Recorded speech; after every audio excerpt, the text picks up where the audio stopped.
Good morning, good afternoon, or good evening, wherever you're listening from. My name is Eric, and this is the Five Head Podcast. Welcome, everyone, to the 11th episode of the Five Head Podcast. In this episode, we will be holding the line, because that seems to be what everyone is doing right now, from the top all the way down to the voters, holding the line. But before we get into it, I'm asking all of you to hold the line as well, or more so, hold that little like button, that little subscribe button. Costs you nothing, really helps a brother out.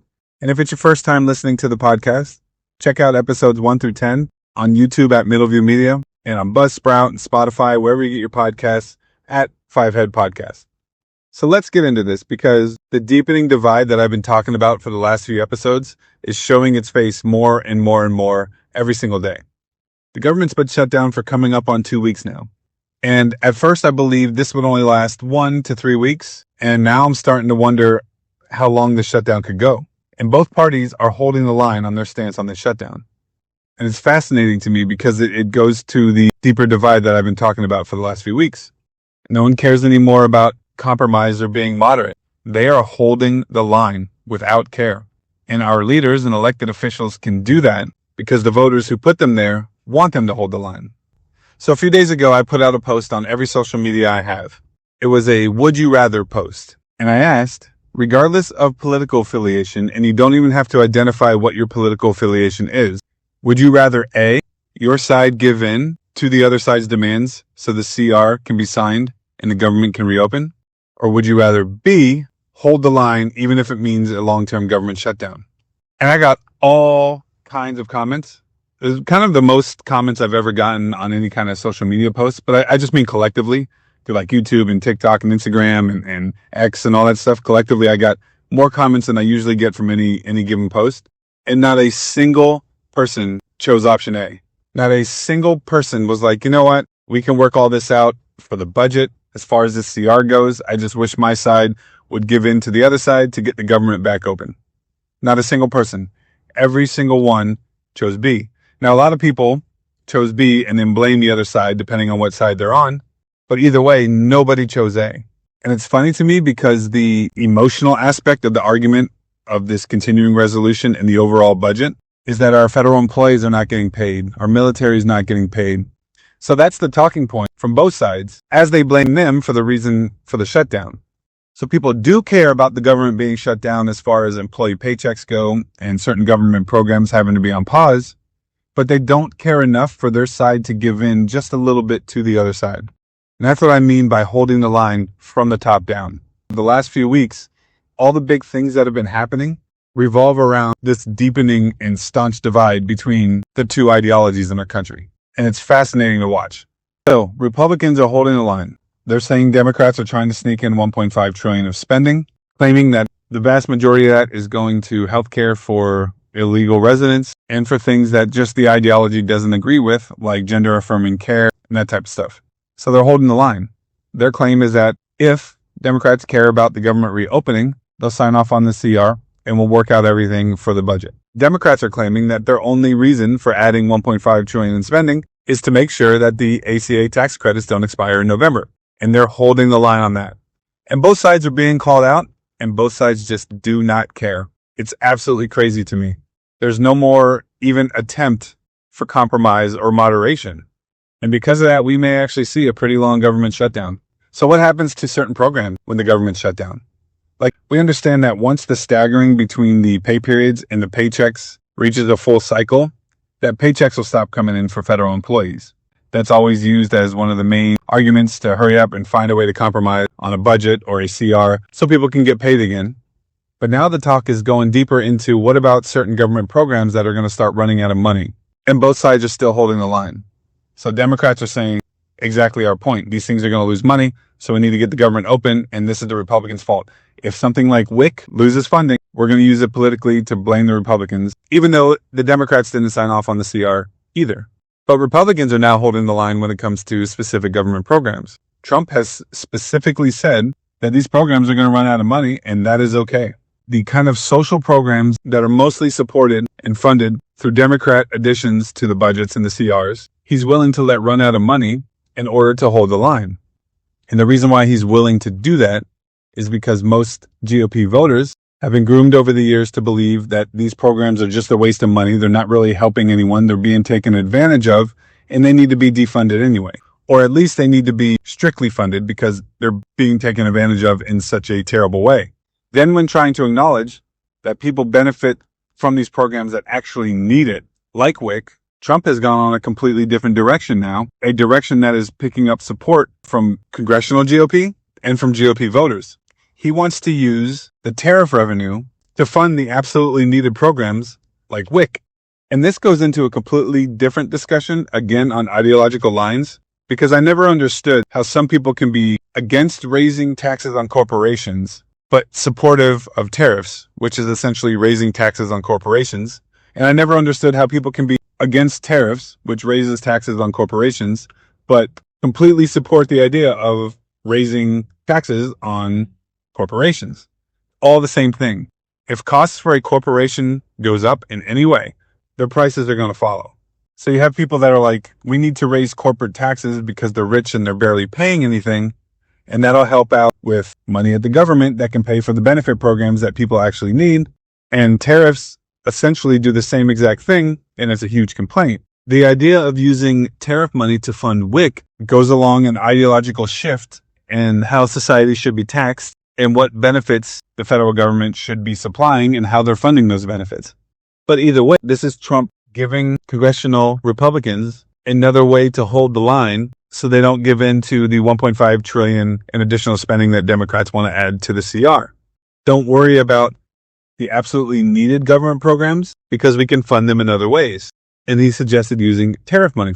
And this helps highlight even more deep divide, because if what you really care about is people who are on WIC that truly need it, then it shouldn't matter to you if that funding is coming from tariffs or some budget line item that's in a current CR or a current budget.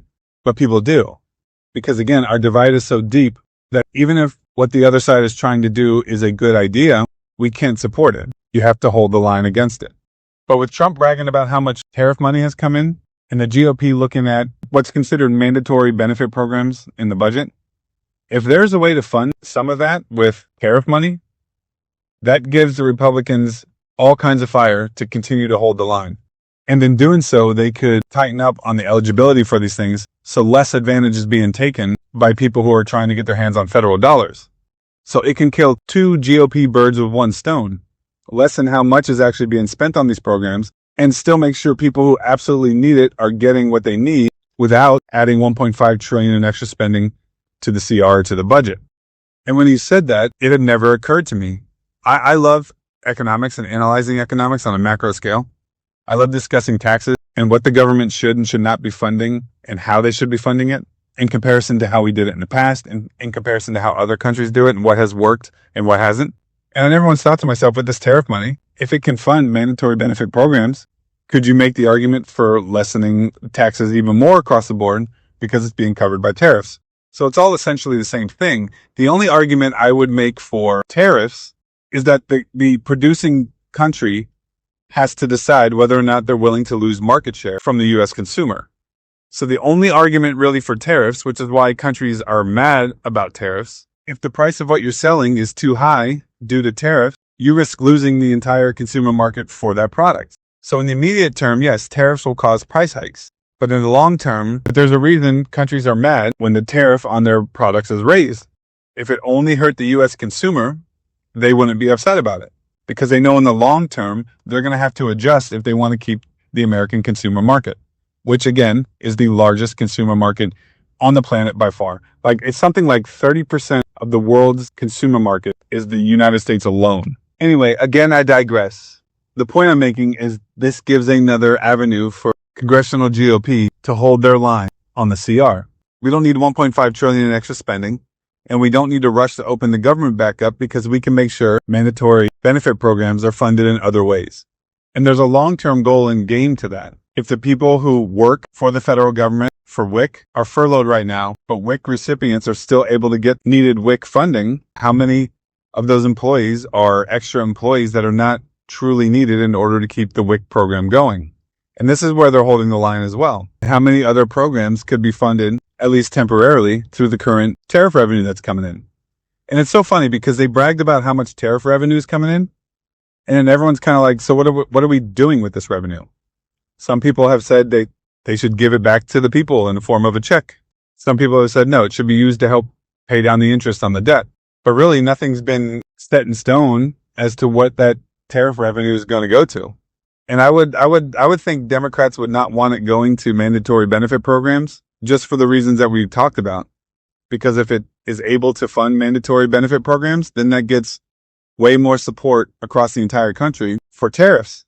But anyway, this line holding is 100% a reflection of the deepening divide that I've been talking about for the last few episodes. Nobody wants to compromise anymore. Everyone is either staunch Democrat or staunch Republican when it comes to actually voting and implementation of policy. Because it's not that everyone is actually MAGA conservative or progressive liberal. I would actually argue most people are somewhere in the middle, but when it comes to voting, you've got to vote your side because it's worse if the other side wins than it is if your side's a little bit more extreme right or left than you would prefer. And we're seeing this across elections from local level to the state level and all the way up to the presidency. When you think about it, this deep divide has been shown strictly through our presidential elections since 2008. Obama was the most progressive liberal candidate we've ever seen. Trump has been one of the most ultra-conservative candidates we've ever seen. At least he's come off that way. Because I don't believe for a second he was actually very conservative prior to running for president in 2016, but that's a whole other discussion. And the entire country since 2008 has only voted for ultra-progressive or ultra-conservative. No moderate candidate, not even slightly more moderate candidate, has even come close to winning the nomination. I mean, really think about that. If Obama could have ran again in 2020, he would have been president in 2020. Why did Joe Biden win in 2020? Because he was part of the Obama administration. He was a continuation of the Obama administration. So we had Obama for 8 years, which was the farthest left ideology candidate we've had. And it's even more further left now than he was in 2008. In 2008, his view on immigration, same-sex marriage, and all this stuff would be considered pretty moderate Democrat to today's standards. But at the time, he was very, very progressive.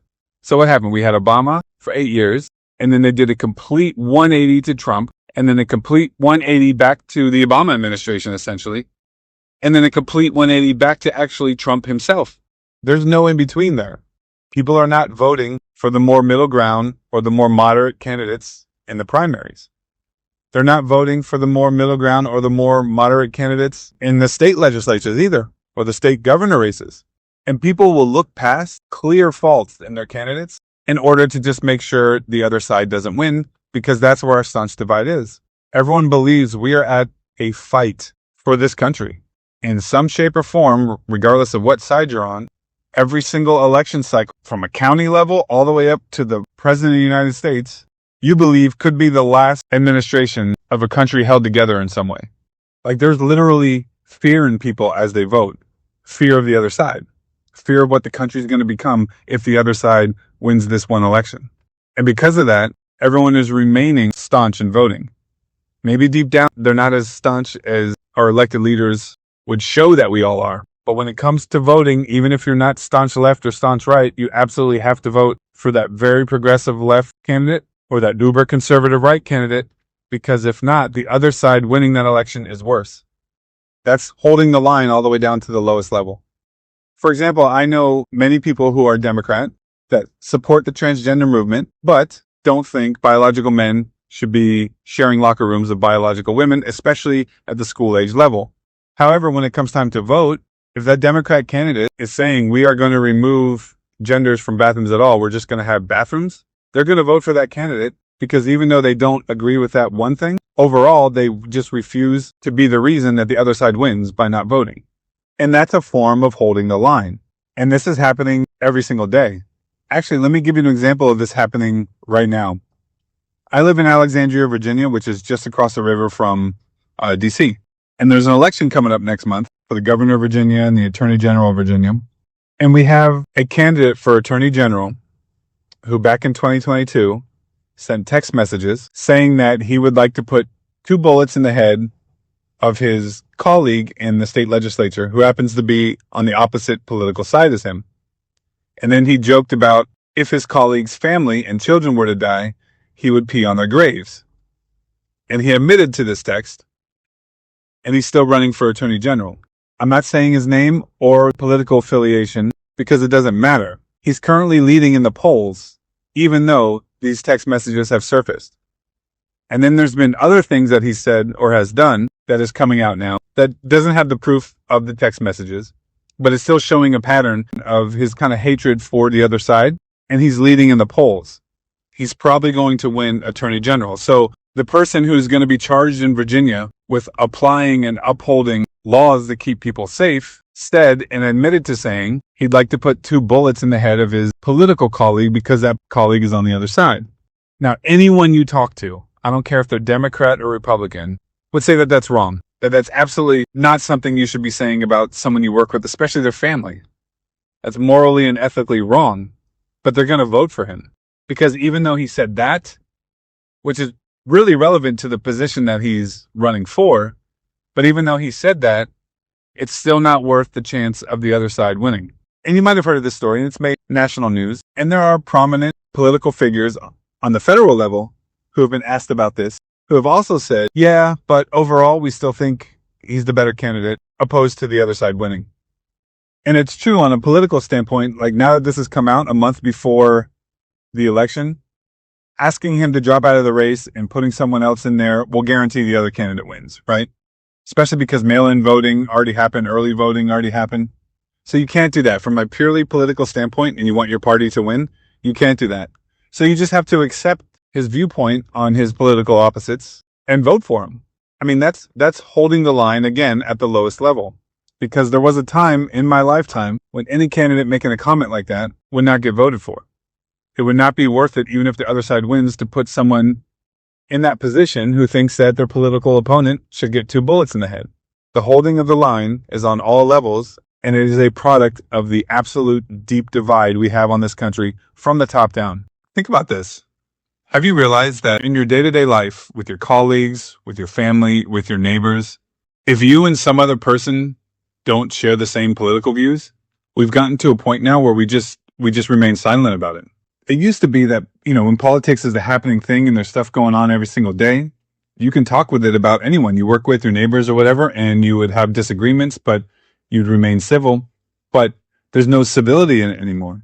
Now when you're around people that are different politically than you, you just simply don't talk politics anymore, which is crazy because politics is a part of our everyday life at this point. So for example, I live in a wonderful neighborhood, and my neighbors are like family to me.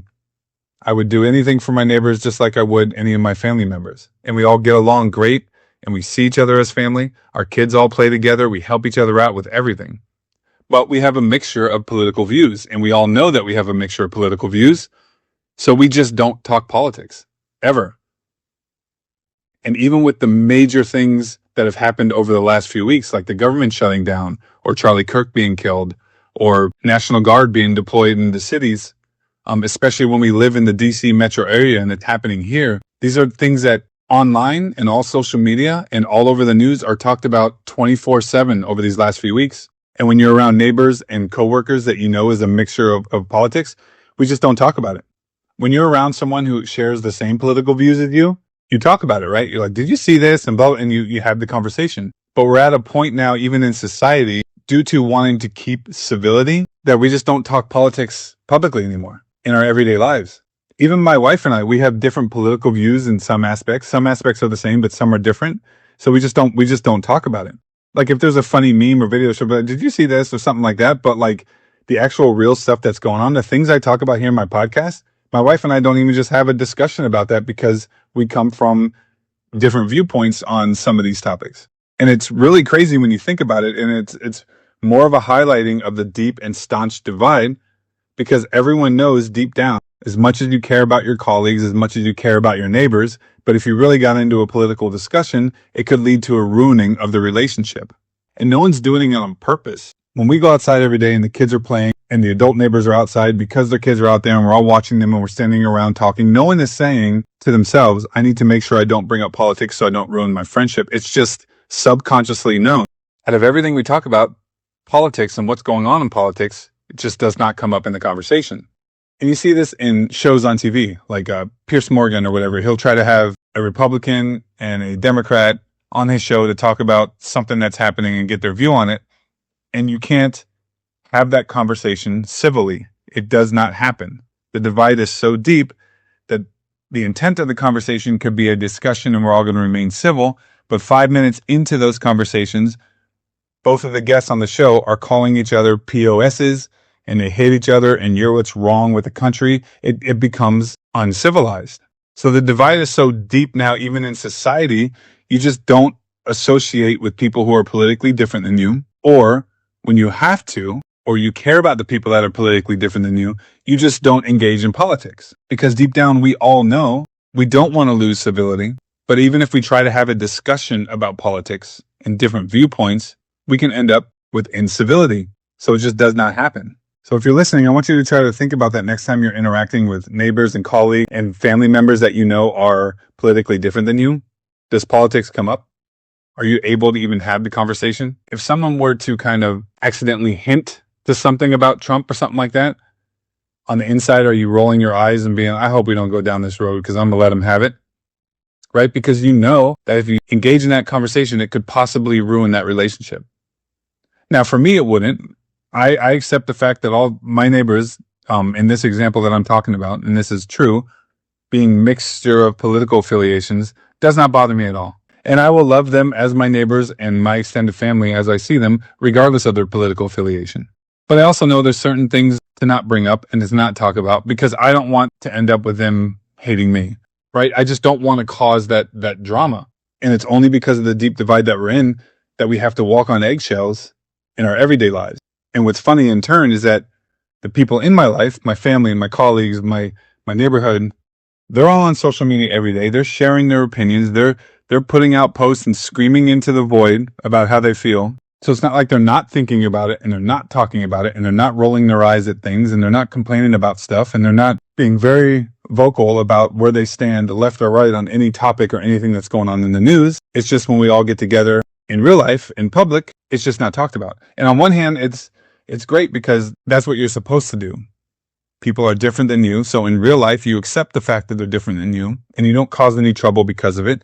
And you get along in a civil society. But on the other hand, it's like, how have we gotten to this point now where we just know deep down it's better to just remain silent and not have the conversation in real life because it will lead to incivility even with the people that we care about, even with the people that we have no intention of ever ruining a relationship with. So everything's moved to the internet. And that's all part of the deepening divide and the holding of the line all the way down to the lowest level. But let's get back to the top levels really quickly because that's the happening right now. The government is closed and it's driving all of the political discussions. It's driving all of the news and both sides are holding the line. Now, an interesting thing happened this past week.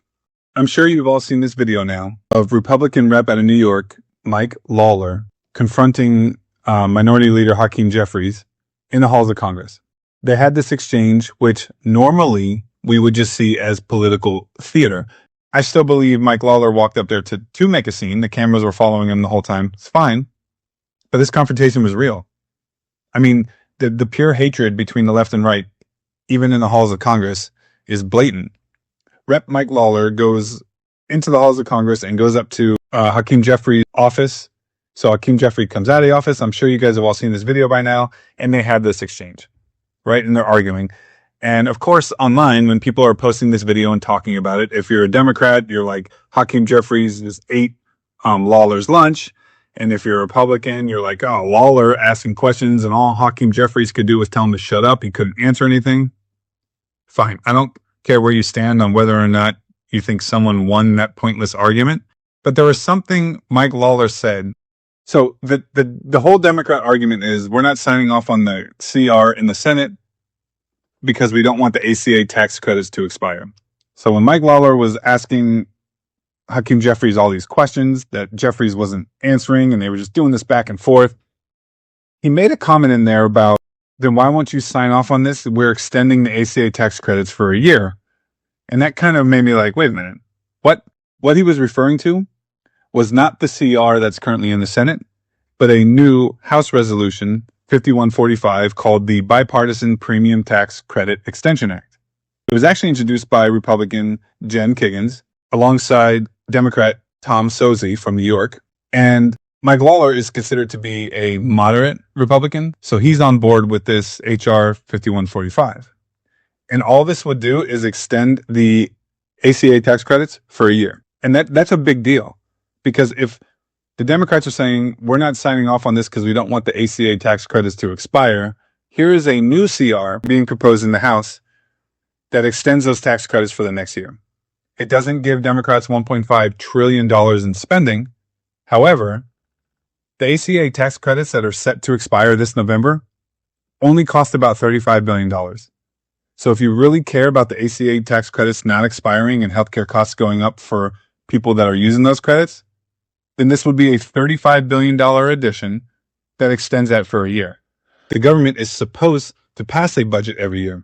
A lot of times what they'll try to do is say, we want to get $350 billion in this budget because that extends XYZ for the next 10 years instead of just one. If we only extend it for 1 year, then we got to do this all again next year.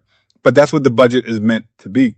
So this resolution would at least extend it for the next year so everyone's cost doesn't go up starting November 1, which technically really means starting in January because open enrollment is in November and December. The new policies don't actually kick in until January. Either way, it would extend the tax credits to December 31st of 2026.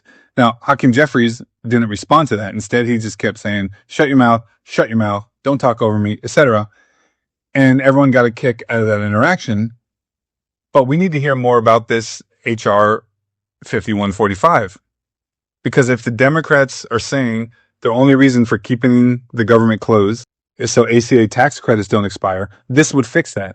So if that was really the goal, this could be signed today and the government would be open tomorrow. But that hasn't been talked about.